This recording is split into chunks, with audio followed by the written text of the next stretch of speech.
O Natal é importante para nós. E quando eu fui ao Egito, eu descobri que os egípcios não comemoram o Natal, porque para eles Jesus não existe. Descobri que todos os países muçulmanos não comemoram o Natal, porque Jesus não existe. Todos que não comemoram o Natal, possivelmente devem achar que Jesus não existe. Nós comemoramos o Natal. Nós comemoramos o Natal. Mas hoje eu quero falar com vocês sobre o plano de Deus. Quais são os planos de Deus para a nossa vida? Talvez você percebeu que chegou dezembro, já revisou os planos de 2017, 2018, e já está fazendo os seus planos para 2019, e já está pronto para entrar o ano. Já está tudo escrito, está tudo elaborado. Você já fez o seu plano para ir para a faculdade? Você já fez o seu plano para tirar sua carteira de motorista? E tem que fazer mesmo. Você já fez o seu plano de fazer o seu doutorado? Você já fez muitos planos. Mas a minha pergunta é: qual plano é mais importante? O seu ou o plano que Deus tem para você? Qual plano é mais importante? O seu plano ou o plano que Deus tem para você? É muito importante ter esta resposta. A Bíblia diz em 1 Coríntios 2, versículo 9, e eu vou compartilhar com você sobre qual é o plano de Deus para você. Qual que é o plano de Deus? Como que eu posso me preparar para ter sucesso e me preparar para as mudanças na vida? Se você quer saber como gerenciar as mudanças, você vai procurar no nosso site a mensagem de terça-feira passada, www.ibrijetibá.com.br. a mensagem deve estar lá, tá? Vai em mensagens, vai abrir o vídeo lá. Assim como está escrito: as coisas que o olho não viu, o ouvido não ouviu e não subiram ao coração do homem, são as coisas que Deus preparou para os que o amam. Diga comigo: o olho não viu, o ouvido não ouviu e ainda não subiu ao coração. Mas tem tanta coisa no nosso coração. Nós estamos com os olhos em tantas coisas, e às vezes nós nos convencemos que esse é o plano ideal para nós. Nós colocamos os nossos olhos em uma terra, colocamos os nossos olhos em uma casa nova, em um carro novo, mas a Bíblia está dizendo que o que Deus preparou para você, o seu olho não viu, o seu ouvido não ouviu. O que Deus está dizendo? Você tem que ir além desses olhos, e além desses ouvidos, e ir além do coração. Todos aqui têm um coração. Todos aqui talvez já passaram por um momento de coração partido. Mas certo é que o que Deus preparou para nós não está no nosso coração. Porque as coisas que estão no nosso coração, na maioria das vezes, não são coisas boas. São? Na maioria das vezes, as coisas que estão no seu coração não são coisas boas. Põe atenção, olhem para mim. Primeira coisa: você está aqui na igreja agora, mas seu coração está onde? Você não cantou, você não orou. O seu corpo está aqui, mas o seu coração não. Quantas vezes você até ora, você até cumprimenta a pessoa que está do seu lado e dá um sorriso para ela, mas quando você sai ali e volta para casa, o seu coração está magoado com a pessoa que você disse que amava. Você ora bem, mas o coração está mal. As coisas não passam por esses olhos e não passam por esses ouvidos, porque o que Deus preparou para nós está acima de nós, está além de nós. O problema é que a maioria de nós somos guiados por nosso coração. Quantas vezes nós nos ajoelhamos para orar? A mente está falando uma coisa, a boca está falando uma coisa, mas o coração tem outra coisa. Quantos pastores, líderes que você conhece, que eles oram com unção, mas eles saem ali e ainda o coração está ferido, está com o coração magoado. Mas o que me interessa nessa noite é saber e falar do que Deus tem para nós. Uma das coisas que o mundo não quer é ouvir o que Deus tem para nós. Vamos lá, Natal. Gostamos do Natal. Quantos já foram no shopping para tirar uma foto lá? Todo ano eu vou. É bom demais. Você vai no supermercado, irmãos, que coisa boa. Você vai no supermercado, você tira foto, você arruma sua árvore. Nós queremos isso tudo. Só tem uma coisa que nos chateia, que a gente ainda não tem neve. E pelo jeito parece que ela não vai chegar tão cedo. Não é? Quiseram me vender uma neve numa loja aí, num saquinho. Falei, não, eu queria aquela, a outra que vem. Mas as pessoas estão falando de Jesus. Estão falando de Jesus na televisão? Não estão? Estão falando de Jesus na porta do supermercado. Estão enviando mensagem de Jesus. Todos querem falar de Jesus, mas não querem ouvir o que Jesus tem a dizer. Porque se pararem para ouvir o que Jesus tem a dizer, o Natal deles acaba. Porque vão ter que passar o Natal sem encher a cara. Vão ter que passar o Natal sem adultério. Vão ter que passar o Natal sem fornicação. E as pessoas só querem falar de Jesus, mas não querem mudar de vida. E o Natal é legal, todo mundo falando de Jesus. Eu quero saber quem quer ouvir falar de Jesus. Quem quer ouvir Jesus falar. Porque ouvir Jesus não é fácil. E ouvir o seguidor de Jesus não é fácil. Tanto que na época de Jesus, os fariseus queriam que os discípulos parassem. Ô mestre, olha o que eles disseram em Lucas 19:39. Eles olharam para Jesus no meio da multidão, alguns fariseus, e disseram: mestre, o senhor podia repreender os seus discípulos? E Jesus respondeu para eles e disse: digo-vos que se estes se calarem, as próprias pedras clamarão. Eu não vou ceder minha vez para uma pedra. Eu vou continuar falando. Você não deveria ceder o seu lugar para uma pedra agora.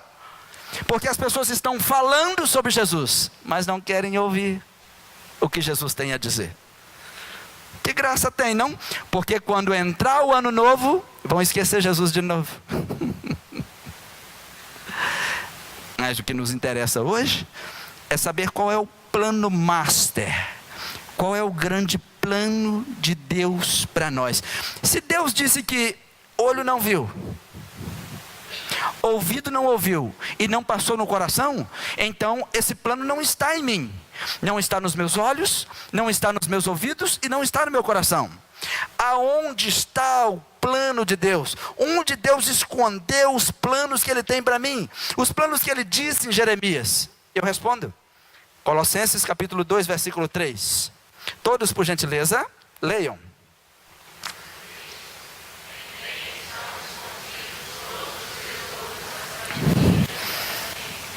Onde estão escondidos os tesouros de Deus? Em Cristo. Onde estão todos os planos que Deus preparou para nós? Em Cristo.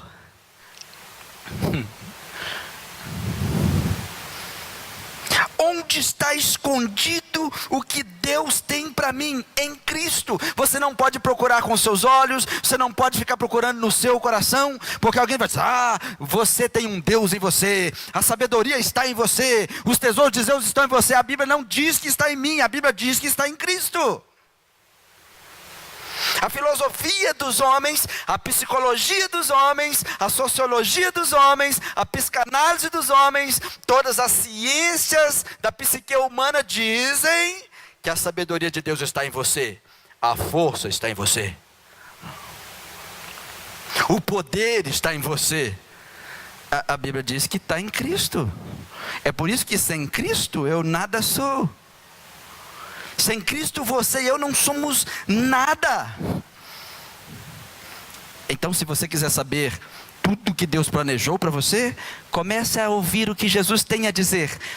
O Natal do mundo é sobre as pessoas falando de Jesus, mas o Natal de Cristo é sobre pessoas ouvindo Jesus.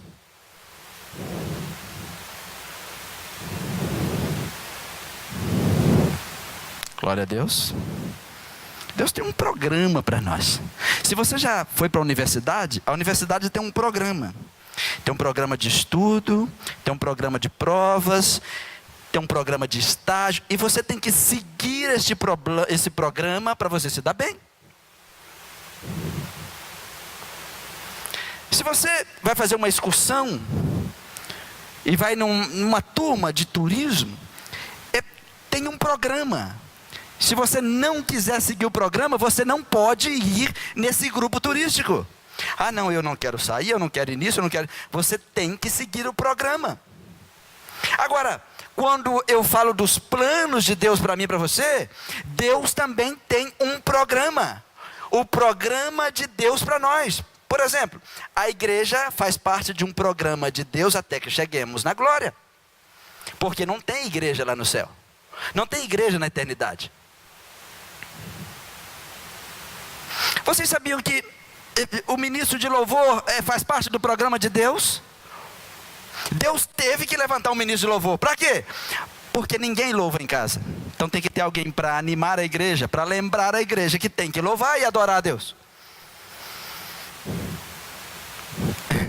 Vocês sabiam que o profeta faz parte do programa de Deus? Lá no céu tem profeta? Tem profecia? Me ajudem, no céu tem profecia? Por que não? Porque lá você vai estar com o ouvido aberto para ouvir Deus. Sabe por que tem profecia hoje? Porque quase ninguém ouve Deus. Se você ouvisse Deus, precisaria menos de profeta. Faz parte do programa de Deus.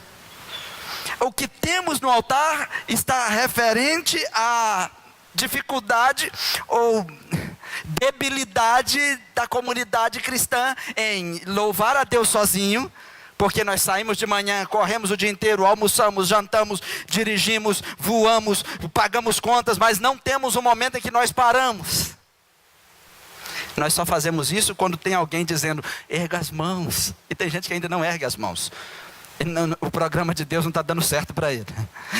Irmãos, ajoelhem. Tem gente que não ajoelha. Faz parte do programa de Deus. Só está informando sobre uma deficiência que nós temos no nosso tempo. O profeta faz parte de um programa de Deus, da deficiência das pessoas ouvirem Deus em Deus. Então tem que levantar alguém que ouve, alguém que vê para falar.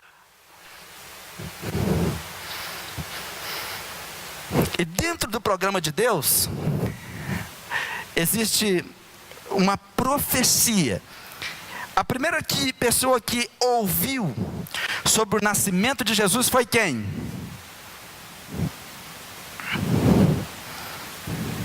Não foi Maria.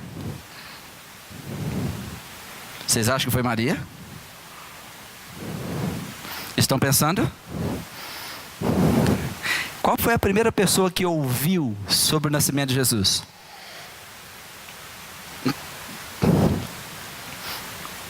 E a primeira que falou sobre o nascimento de Jesus não foi um anjo. Começou o zum, zum, zum. Não está batendo com a Bíblia?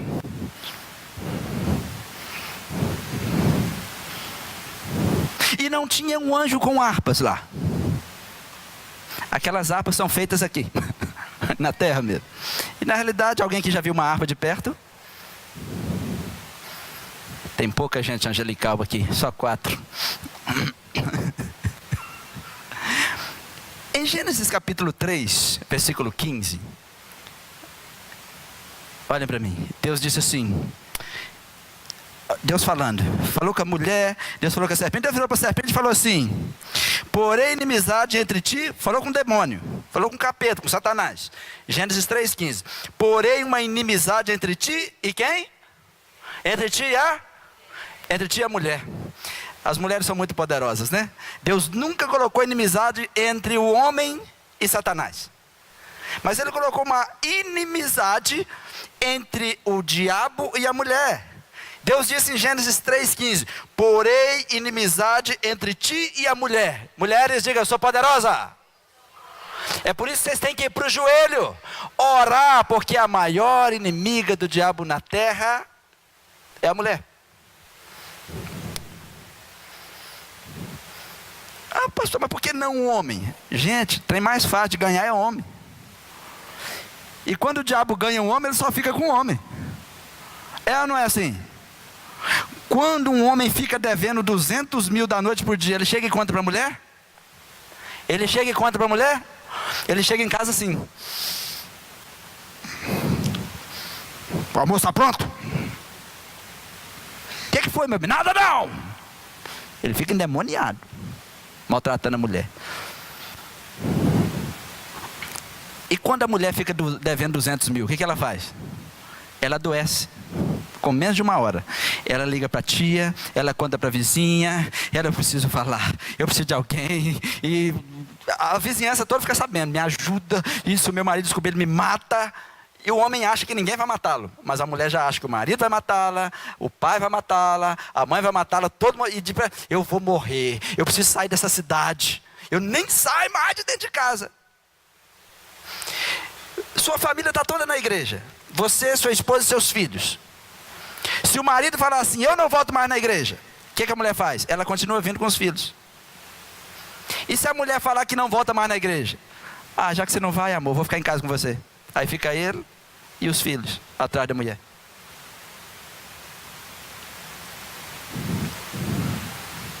Mas Deus continuou a profecia.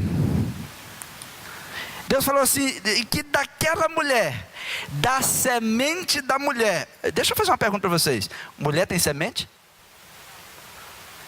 Por que ele falou semente da mulher?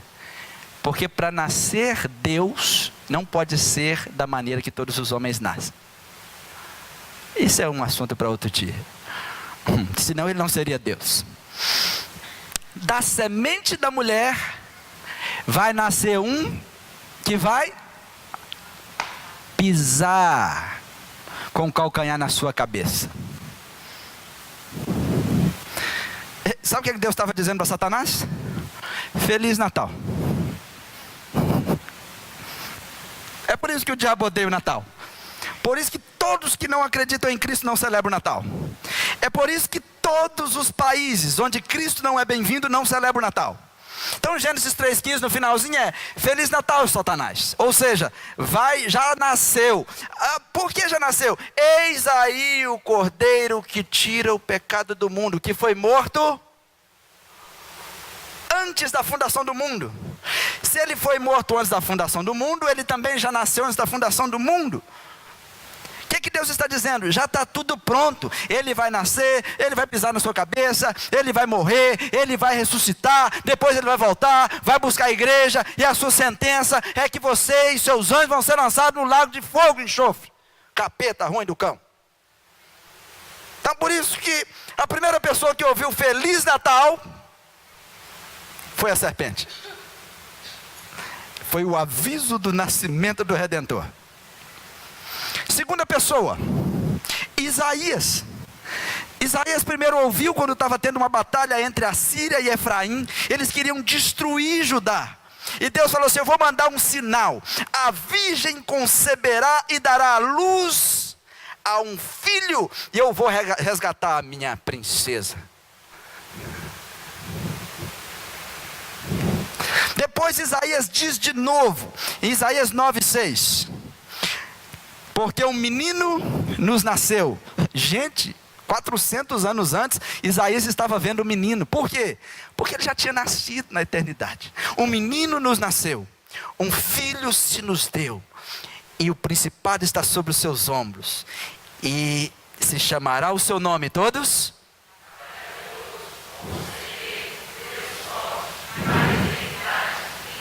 Mais uma vez.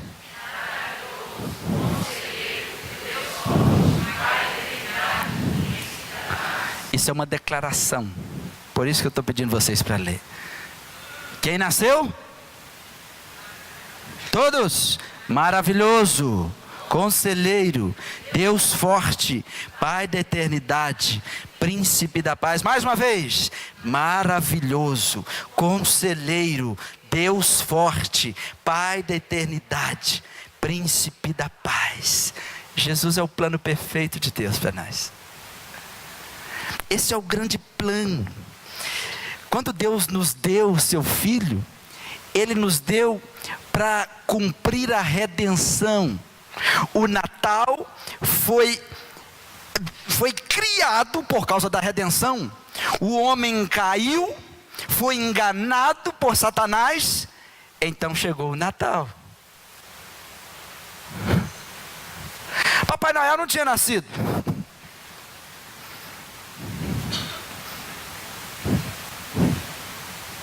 Mas é bem legal, né?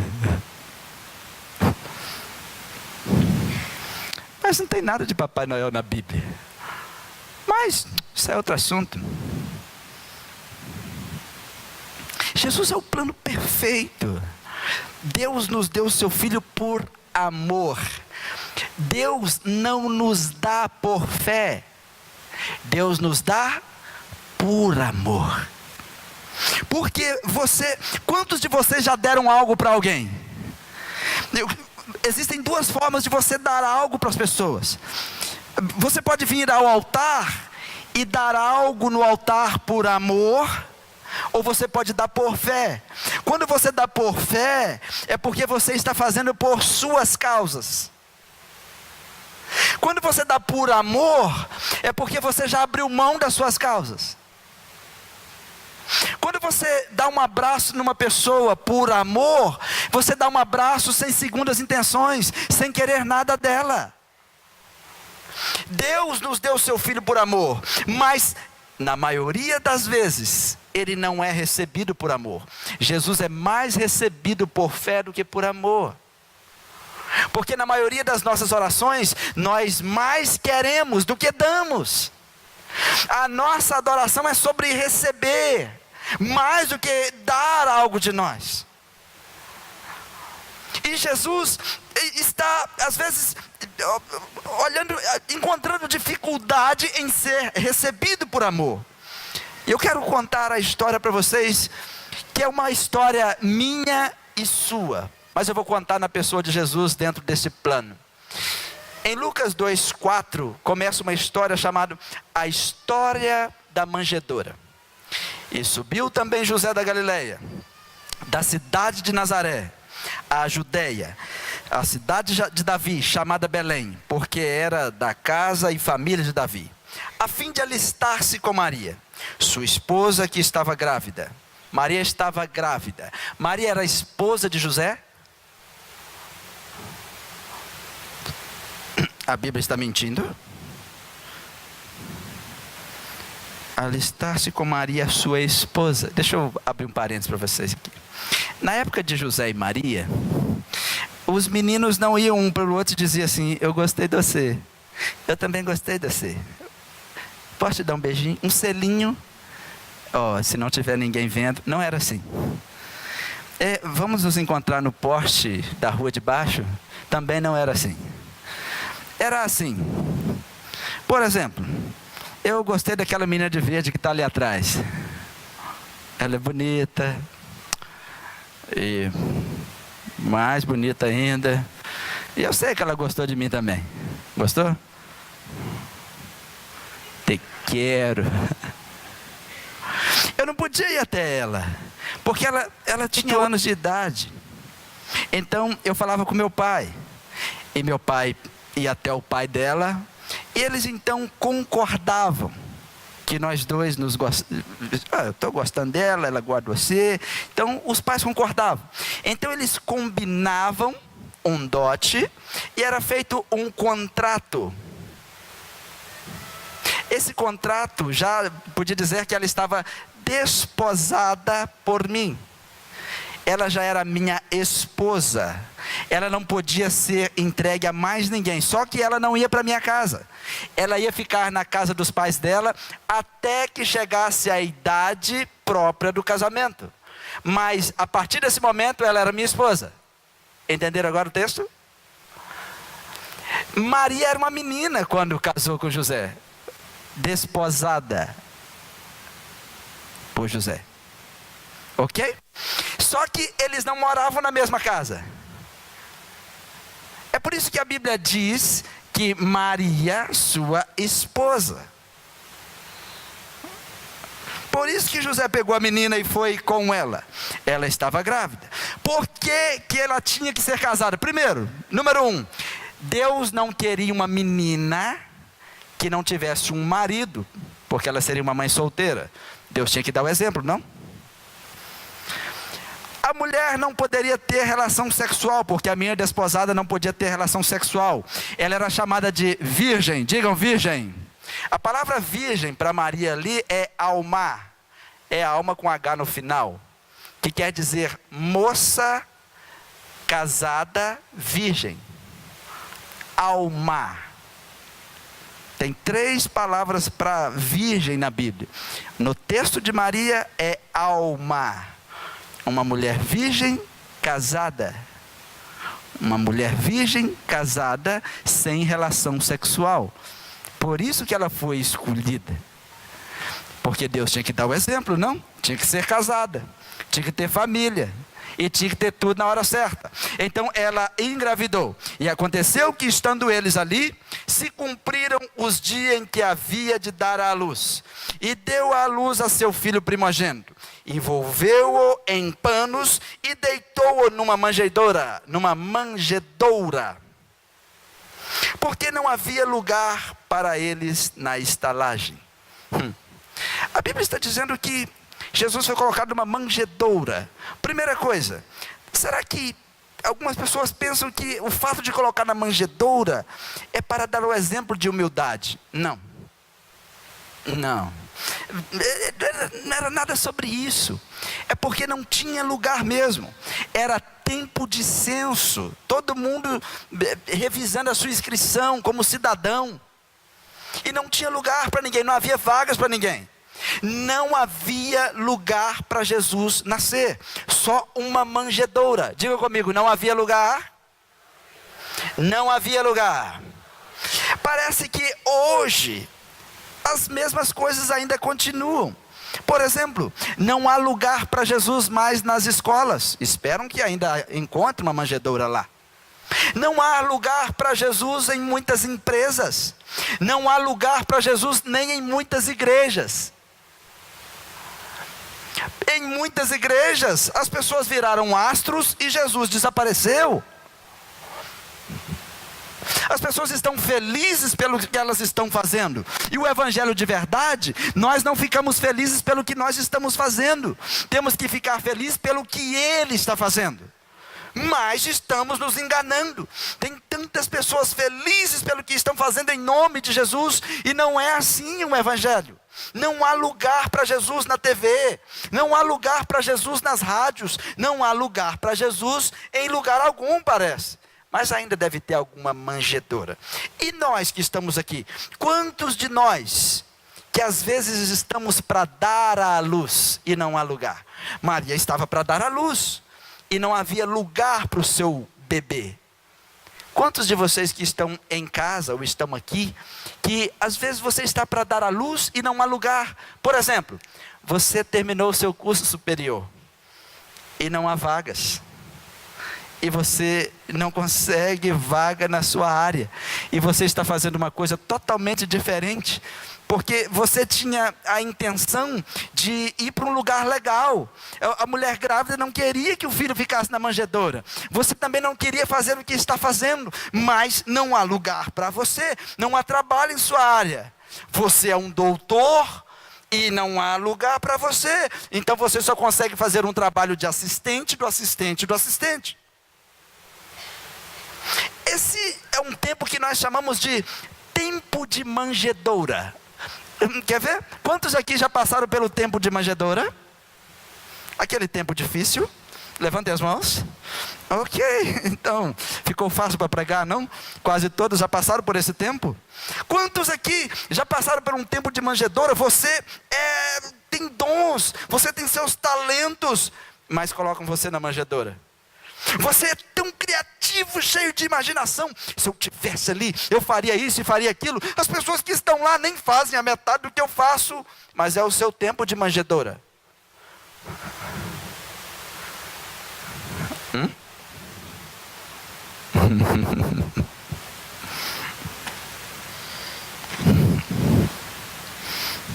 Quantos às vezes tem até dinheiro, mas não consegue uma estalagem? Não há lugar para você. Não há lugar para você no seu time. Não há lugar para você aonde você tanto sonhou. O que Deus está nos ensinando? Nos ensinando a nos desenvolver. O tempo de manjedoura não é um tempo de tristeza. É um tempo de aprendizagem. Algumas pessoas não conseguem se adaptar. Algumas pessoas ainda querem bater na porta da estalagem e derrubar a porta. Se não atender, eu vou derrubar essa porta. Você não pode tentar subir, alcançar sucesso, galgar o seu futuro, derrubando as portas dos outros. Ah, mas a manjedoura para mim é muito pouco. Talvez você ache que você é melhor do que Jesus. O que Jesus está ensinando é muito profundo através da manjedoura. Já dormiu em colchão de capim? Machuca as costas. A gente tinha, né? Era tão legal. Ai, ui, ai, ai. Achei o lugar. Achei. Aqui. Ah. E quando virava, ai, ui. É porque às vezes tinha capim novo, né? E até amaciar aquele colchão. Tempo de manjedoura. Você já teve época na sua vida que você não tinha, além de um arroz e um pouquinho de farinha, para misturar e dar para as crianças? Tempo de manjedoura. O que Deus está nos ensinando nisso? Você já teve momentos que você sonhou tanto com aquele carro e nenhum empréstimo você consegue. Deus está te livrando do empréstimo. Para que você quer comprar dívida? Aprenda a passar pelo seu tempo de manjedoura calado. Glória a Deus. A manjedoura é muito pouco para você, mas precisamos aprender. Deus está nos ensinando a ser felizes, sermos felizes. Quem não sabe ser feliz numa manjedoura, vai ser infeliz num trono também. Jesus saiu do trono e veio para a manjedoura. Saiu da manjedoura e foi para uma cruz. Saiu da cruz e voltou para o trono. O que Jesus está ensinando? Eu sei me adaptar. Eu sou rei no trono, eu sou rei na manjedoura, eu sou rei numa cruz, eu sou rei num trono de novo. Tem gente que só é muita coisa quando está no trono. Quem disse que você não é ninguém quando está na manjedoura? Mentiu para você. Você conhece jovem que não consegue sair abraçado com a sua mãe, porque acha que a sua mãe é uma manjedoura? Minha mãe é muito simples, minha mãe é muito feia, minha mãe nem veste bem. Mãe, eu vou na festa, mas não vai comigo. Você não aprendeu nada. Meu pai não pode ir, porque ele vai me fazer muita vergonha. Aprende a carregar sua manjedoura. Eita glória. Olha o que Paulo ensina em Filipenses 4:10. Eu me alegro grandemente no Senhor. Ele está falando com os irmãos de Filipenses. Porque finalmente vocês renovaram o seu interesse por mim. Vocês lembraram de mim. Olha, finalmente vocês lembraram que eu existo. Mas Paulo não sofria por isso. Paulo está dizendo que eles só gostavam dele quando ele estava com eles ou beneficiando eles. Vocês precisam lembrar das minhas prisões também. Lembrem que eu existo. De fato, vocês já se interessavam, mas não tinham oportunidade de demonstrá-lo. Eu não estou dizendo isso porque esteja necessitado. Paulo não tinha necessidade que as pessoas lembrassem dele. Por quê? Tem gente aqui que só é feliz se alguém ligar para ele. Fulano não ligou para mim nesse Natal. Qual é o problema? Isso vai fazer você diminuir? Se as pessoas não falarem com você, você nem olha mais para elas. Qual é o seu problema? Paulo está dizendo, olha, eu não estou dizendo porque esteja necessitado, porque eu aprendi, todos, eu aprendi, diga comigo, adaptar. Presta atenção. Quando você tiver muito dinheiro, aprenda a se adaptar a muito dinheiro. Não gaste tudo. Porque tudo é por um tempo. Porque vai chegar um momento que você ter pouco dinheiro. Você tem que adaptar. Às vezes o marido ganha bem, a mulher compra vestido de 2.000, 3.000, de 500, 800. E depois o marido está quebrado, ela quer continuar comprando os mesmos vestidos. Aprenda a se adaptar. Talvez os seus filhos não sabem que você está mal financeiramente e você nem contou. Tem que ensinar os filhos a se adaptarem. tem tempo que chamamos de tempo de manjedoura. Precisamos, quando a enfermidade chega, precisamos nos adaptar. Eu preciso me adaptar a um novo estilo de vida. Quando a idade chega, eu preciso me adaptar. Quando o filho chega, eu tenho que me adaptar. Algumas pessoas querem ter filhos e viver como se não tivessem filhos. Está de brincadeira? É por isso que alguns filhos vivem como se não tivessem pais.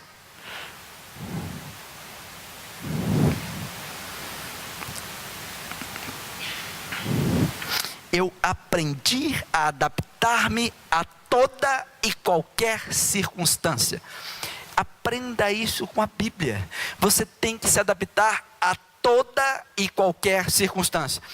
Eu não vou na igreja não, porque eu gostava do culto 7h30, agora é 5h30. Será que você pode se adaptar?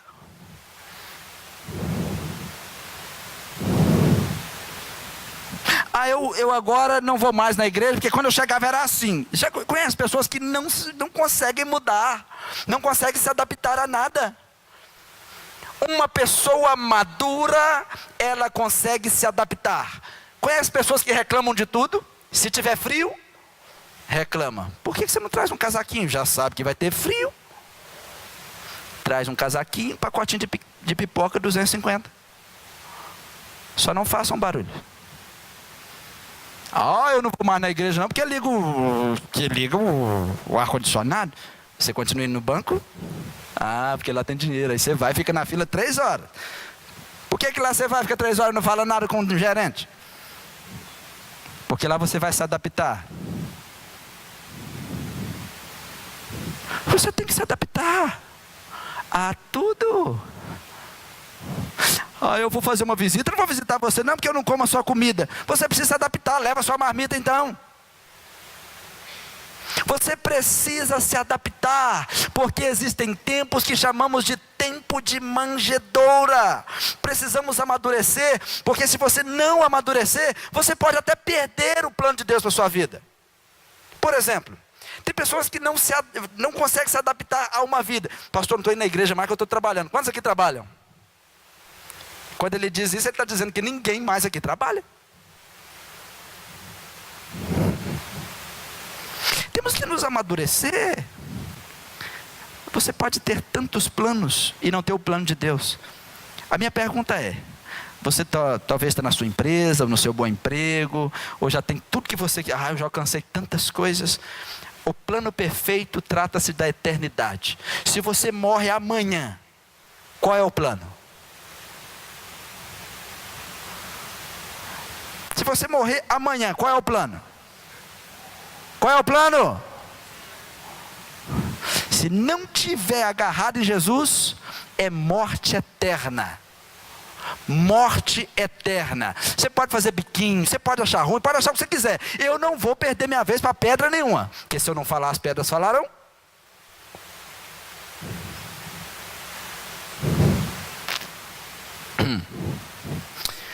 Eu amo Paulo, quando ele diz no versículo 12. Eu queria que vocês lessem por gentileza, todos.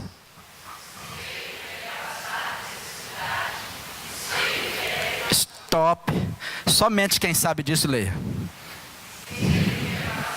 Opa, está todo mundo lendo. Mentira aqui não. Só quem sabe o que é passar necessidade e quem sabe o que é ter muito. Vamos.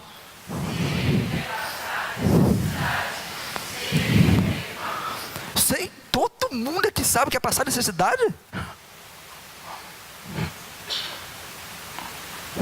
Porque alguns aqui só sabem o que é ter fartura.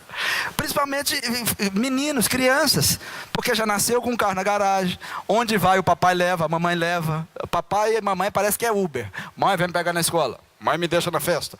Mãe, já saí da igreja. Já estou no ensaio, já saí do ensaio. Me leva na sorveteria, me busca na sorveteria. E ninguém paga nada. Vai chegar um dia que vai só, a partir de hoje o carro acabou, hein? Aí ele vai casar, ninguém ensinou ele a comprar o carro dele. Ele não vai saber o que é ter necessidade, porque só soube passar fartura.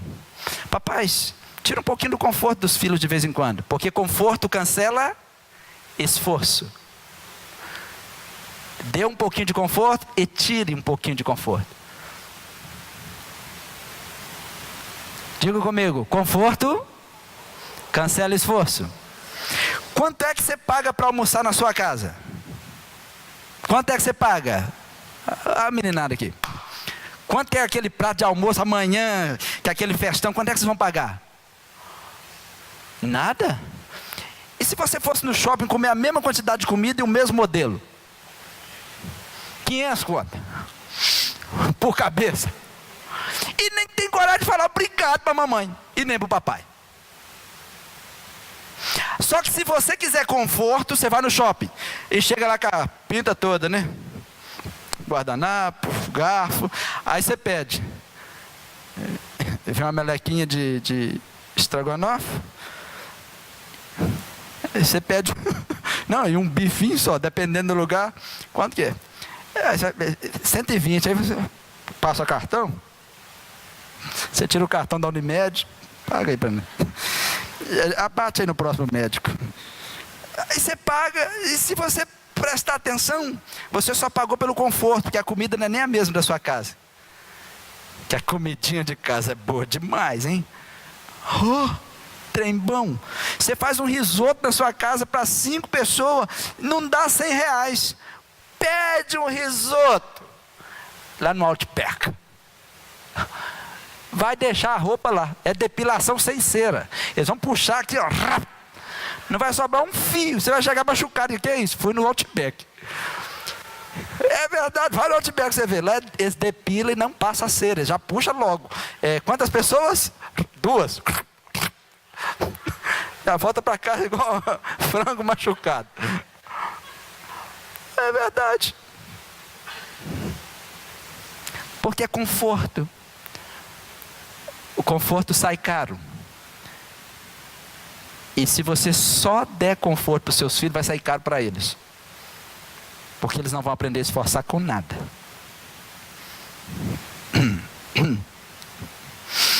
Sei o que é passar necessidade e sei o que é ter fartura. Eu aprendi o segredo de viver contente em toda e qualquer situação. Seja bem alimentado, seja com fome. Seja tendo muito ou seja passando necessidade. Paulo está dizendo que ele aprendeu a adaptar.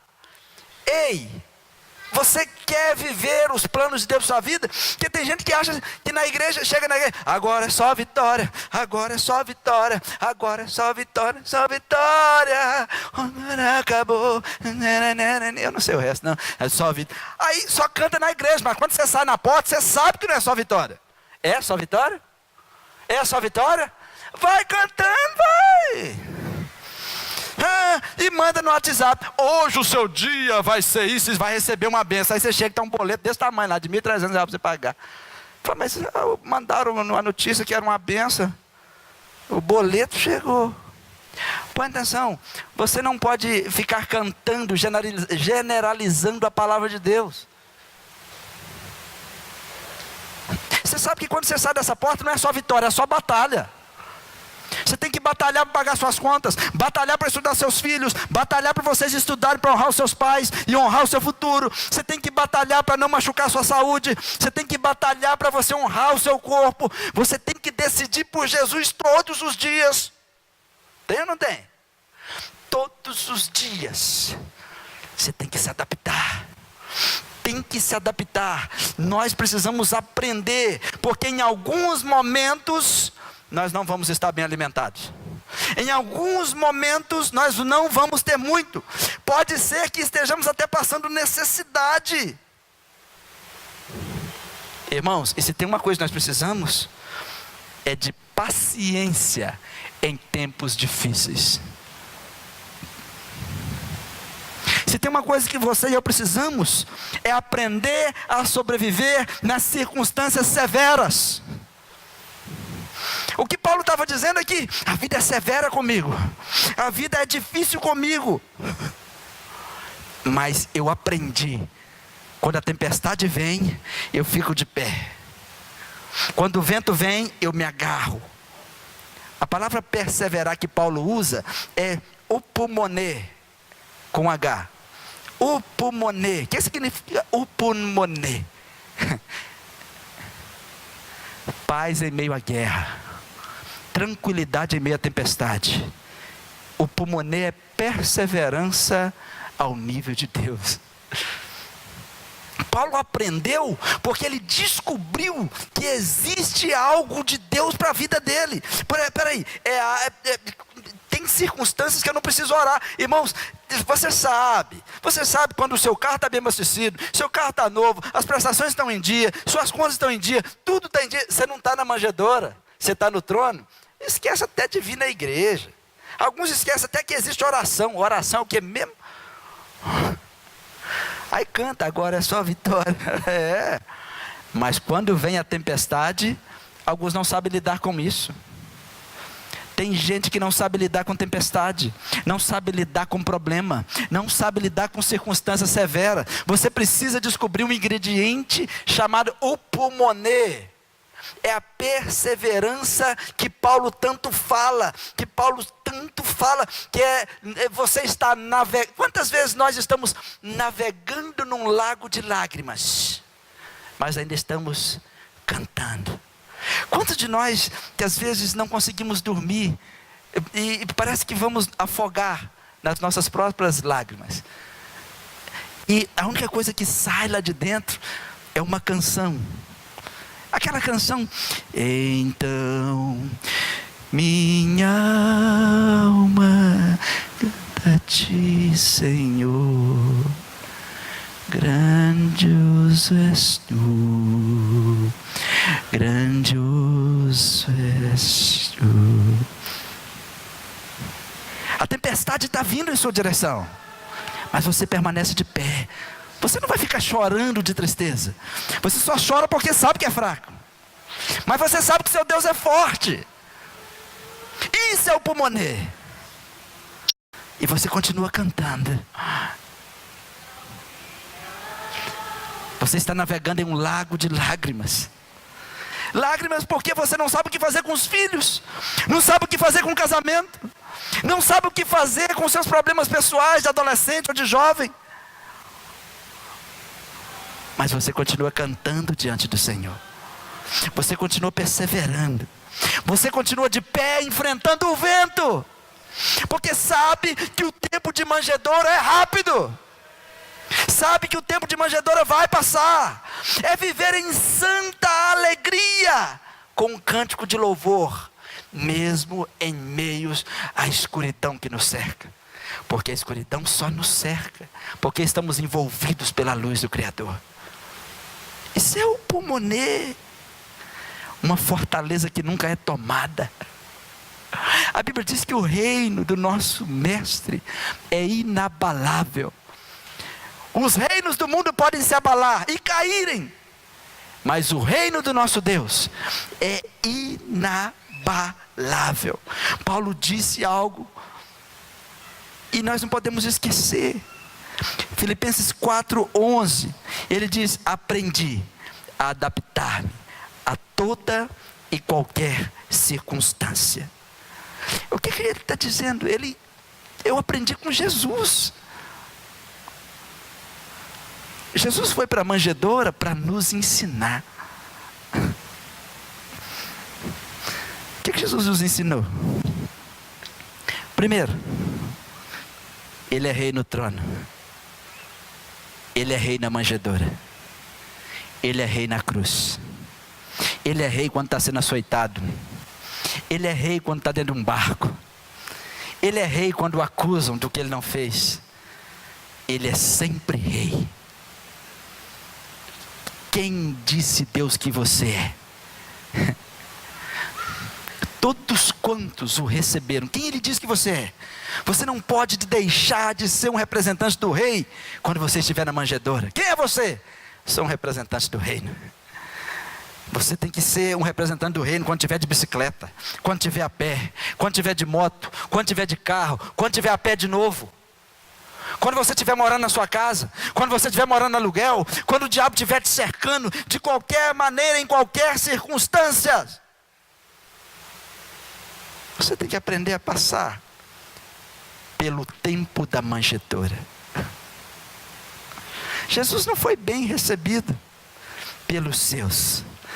João escreveu no capítulo 1, versículo 11: ele veio para o que era seu, e os seus não receberam. Sabe o que Jesus está nos ensinando?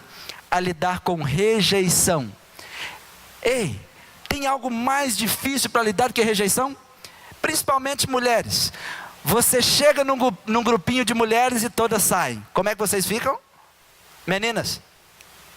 Alegres? Me ajudem. Só triste. Você vai toda poderosa para casa. Não. Você sai envergonhada. A rejeição deixa um negócio chamado vergonha. A sua família fez um jantar de Natal e não te chamou. Rejeição. Você chegou imaginando que ia ser bem quisto, ia ser bem recebido, e ninguém olhou para você. Como é que você se sente? Rejeitado. Jesus chegou ao mundo, não havia lugar para ele. Jesus veio para o seu povo, todos eles sabiam, foi profetizado, foi avisado, e eles não o receberam. Jesus foi rejeitado ao nascer. Jesus foi rejeitado com a sua mensagem. Põe atenção. Mas quando Jesus começou a se relacionar com as pessoas, ele deu todo o seu amor até aqueles que o rejeitaram.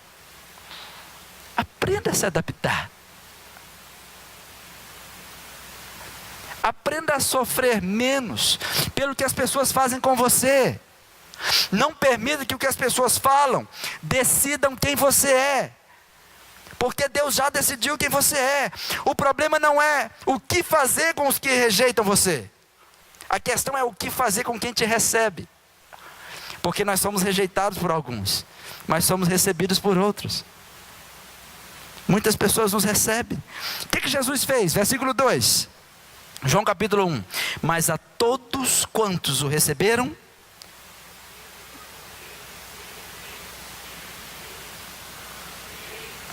a todos quantos o receberam, forte.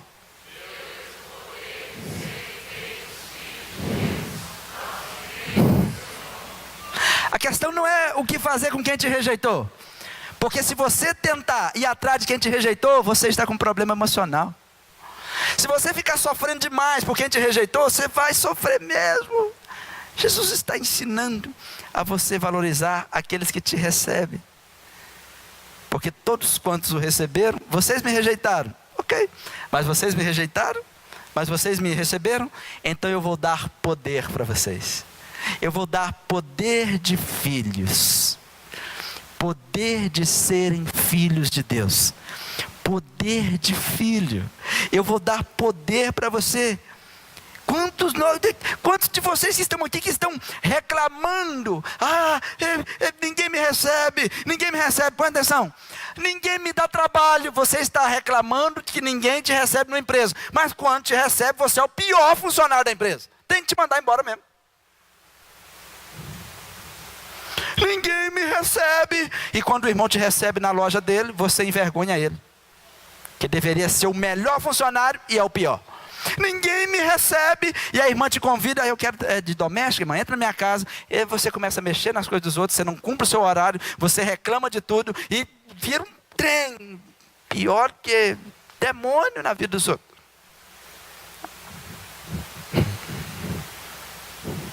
Reclama, ninguém me recebe, ninguém compra na minha loja, e os que compram você ainda reclama deles.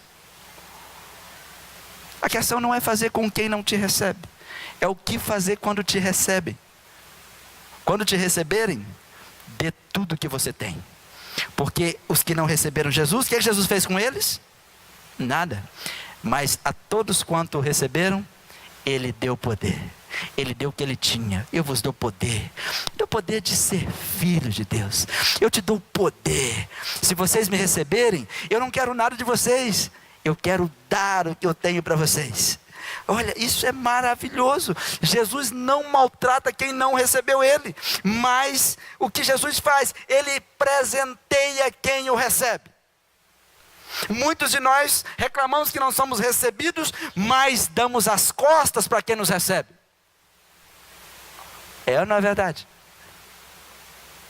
Queremos escolher quem vai nos receber. E Jesus diz: eu vou dar poder a todos aqueles que creem no seu nome. Por último, a manjedoura nos ensina a ser fiéis. A sermos fiéis. Ser bom e ser fiéis. Porque quando nós estamos na manjedoura, nós temos muito ou pouco? Muito ou pouco? Na manjedoura temos muito ou pouco? Pouco. O que podemos fazer com pouco? Nada. Ser fiel. O que você tem que fazer quando você estiver no pouco? Ser fiel. O que é ser fiel? Meu patrão me paga tão pouco. Seja fiel no pouco. Seja fiel ao seu patrão. Mas a minha vida tem tão pouco amigo. Seja fiel aos poucos que você tem, porque a amizade cabe na palma da mão. A manjedoura nos ensina a sermos fiéis. Jesus disse em Lucas 16:10: quem é fiel no pouco, também é fiel no muito. É mentira de que você vai ser fiel quando tiver muito.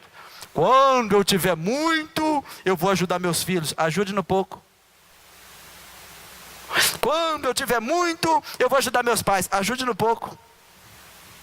Quando eu tiver muito, eu vou abrir uma poupança. Põe R$5 por mês. Seja fiel no pouco. Somos infiéis até no tempo. Quando eu tiver mais tempo, eu leio a Bíblia. Leia no pouco. Leia um versículo. Quando eu tiver mais tempo, eu vou vir na igreja. É mentira. A Bíblia está dizendo que quem é fiel é sempre fiel. A fidelidade não é assim. A fidelidade é assim. Quem é fiel no pouco, é fiel no muito. E quem é desonesto no pouco, por gentileza, você está indo em Vitória? Você paga essa continha para mim? Sobrou R$3, é seu? Devolve para o dono. Você é infiel. Mas eu tive que pagar. Você combinou? Por isso que você não é colocado sobre o muito. É infiel no pouco. Ser fiel é a credencial para governar. A fidelidade é credencial. Seja fiel na manjedoura, porque aí você vai aprender a herdar o trono. Quem não é fiel na manjedoura, não é fiel no trono. Estão entendendo? Diga comigo: se eu falhar na manjedoura, eu vou falhar no trono. Sabe por que muitos estão falhando no trono? Porque falharam na manjedoura.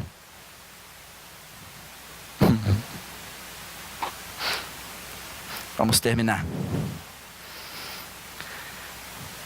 Lucas 19:17. Muito bem, meu bom servo, respondeu seu senhor, por ter sido fiel no pouco, agora você vai governar sobre 10 cidades. A fidelidade no pouco pode te levar a um governo de muito. Quantos estão entendendo?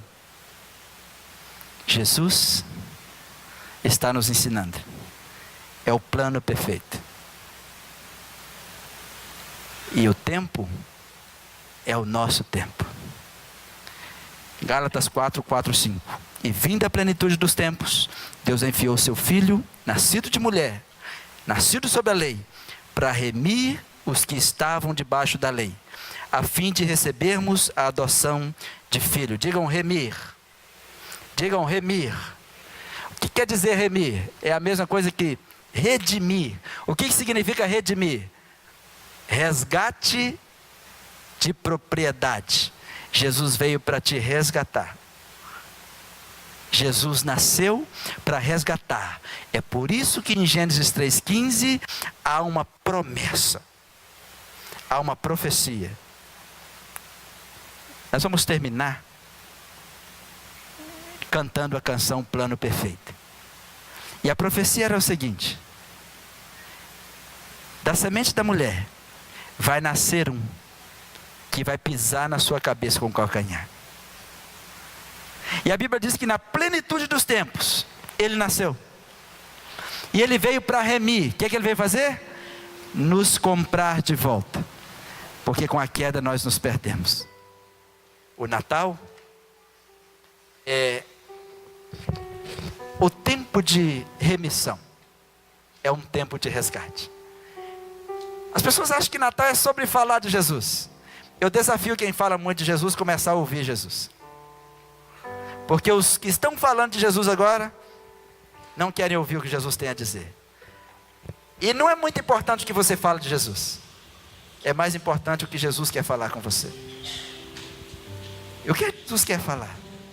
Vinde a mim, todos os que estáis cansados e sobrecarregados, e eu vos aliviarei. O plano perfeito não é aquele monte de coisa que nós escrevemos. Esse é o nosso plano. O plano de Deus é onde você vai passar a eternidade.